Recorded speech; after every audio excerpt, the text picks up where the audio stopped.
What is going on in the Sarasota Manatee real estate market? Hey, it's Sean Reddy, Keller Williams Reddy Group. And each and every month, we take a look at the combined Sarasota Manatee County real estate market. We look at 9 key metrics of that market, and we break it down into how it changed month over month and year over year. And then we wrap with a little bit longer perspective so we can see how that has played out over the long term, so that we can best predict what might happen in the future. So the whole goal of this is, if you are in the market as a buyer, as a seller, you're doing both at the same time, that you can use this data to your advantage. So stay tuned throughout, because we'll tell you exactly how to do that.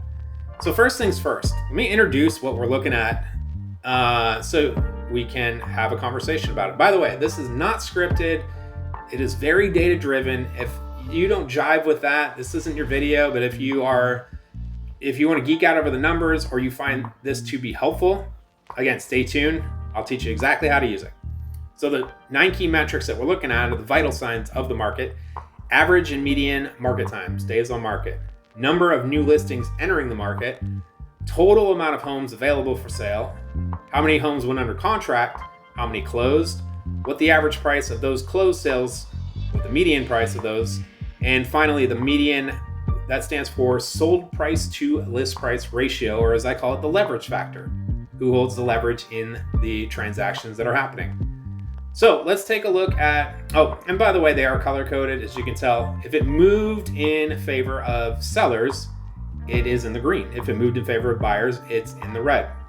And the reason I have this brought all the way back to January is you can see January, very buyer friendly month, that has since switched heavily into the green, favoring sellers. So let's start with March's biggest mover, which was closed sales jumping up 40%, almost 40% month over month. And that's after a 20% jump in February. So closed sales are on a heavy uptick, second straight month of rising closed sales. Purchase contracts up 11.1%, third straight month of rising purchase contracts. Available homes, well, let me go to new listings. New listings went up 5% month over month, as to be expected in the month of March. So new listings went up, but new contracts went up. Therefore, the total available homes actually went down, because new contracts up 11, new listings up 5. Yeah, math. So for the first time in quite some time, I believe, quite some time, it looks like about 6 months, available homes actually dropped. So less homes on the market as of April 1st. Average market time went down slightly, ever so slightly, literally a day, for the 4th straight month. So kept the streak alive by a day. However, median market time went up by 3 days, or 6.5%. Purchase prices. Now, I'm going to caveat this. This is not indicative of overall values. This is only measuring the 2,458 closed sales, what those averaged out to be, what the median was, and compared to the 1,762 closed sales in February. However, purchase price up for the average price, I should say, up for the second straight month, about 0.5%. Median price also up for the second straight month, 3.4%.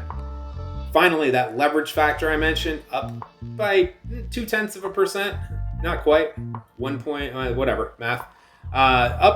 It's up. So that says that buyers are negotiating less off the final asking price than they were, especially 2 months ago, because now that's up for the second straight month. Now, what does that look like year over year? Let's take a look.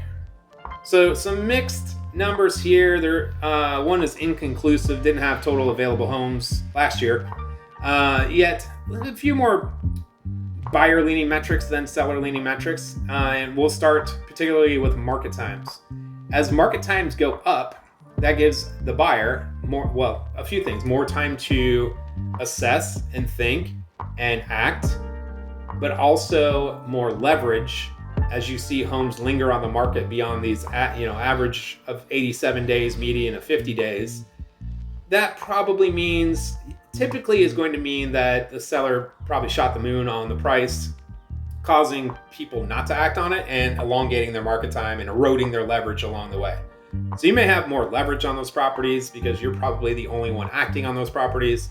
So make sure you take that into account.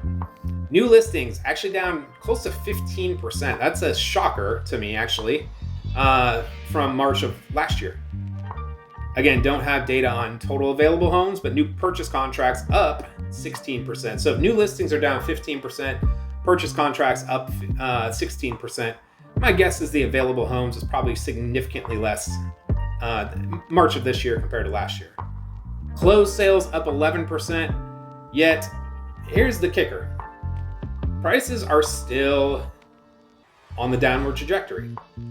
Average price down 1.3, median price down 1.2, and that leverage factor down 0.5%. So while there are lots of encouraging metrics if you're a seller, especially in the month over month, still not necessarily out of the woods in terms of how the prices have reacted over the last couple of years, and I'll show you that here.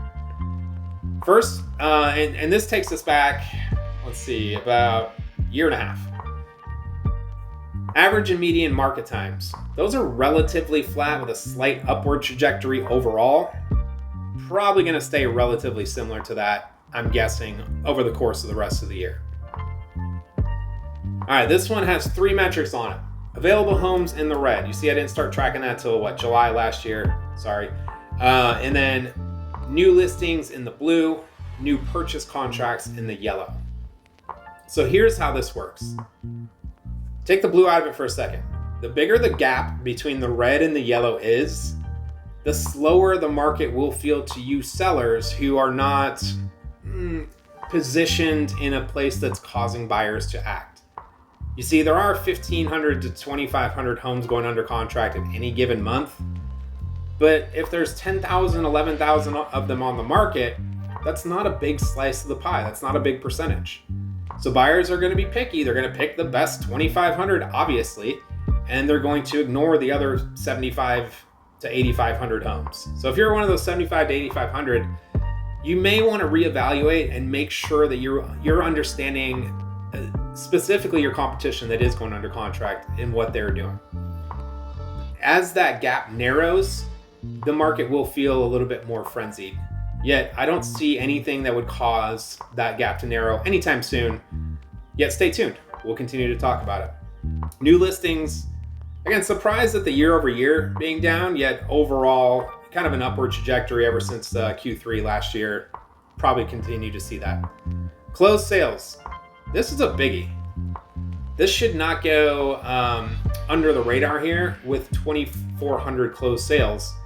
That is beyond anything that has been measured in this particular graph by a lot. In fact, the closest to it was May of last year with under 2,300. So we'll see if that upward trajectory continues to play out. That would go back. Going back to this, that would help shrink the gap between the red and the yellow lines. Average and median price. Flat line. That's all I can really say. Downward trajectory to just plain flat line. And then finally, median sold price to list price ratio. Generally speaking, going to fall in the 95 to 98. I don't have any 98s on here, but 95 to 97.5 range. Anything beyond that 98 range puts more leverage in the hands of the sellers. Anything below that 90, we'll call it 96 range, puts the leverage squarely in the hands of the buyer. So that's it. There you have it. Again, this is a broad area. It's 2 counties. It's a lot of households. The way to use this data, if you are, like I said, in the market as a buyer, as a seller, you're doing both at the same time in locally here. You're not relocating out of state. You want to have this data honed into either your sale or your purchase or both. Reason is because a lot of the markets, the sub-markets between or inside of Manatee and Sarasota counties are going to behave differently than others. And I think most people understand that at a high level. Yet looking at it for your micro market will really give you the keys on how to drive the Ferrari into your next purchase or sale or both. So if you don't have that person who understands, you want to partner with a person who understands this first of all, but if you don't have that, we'd love to be that resource for you.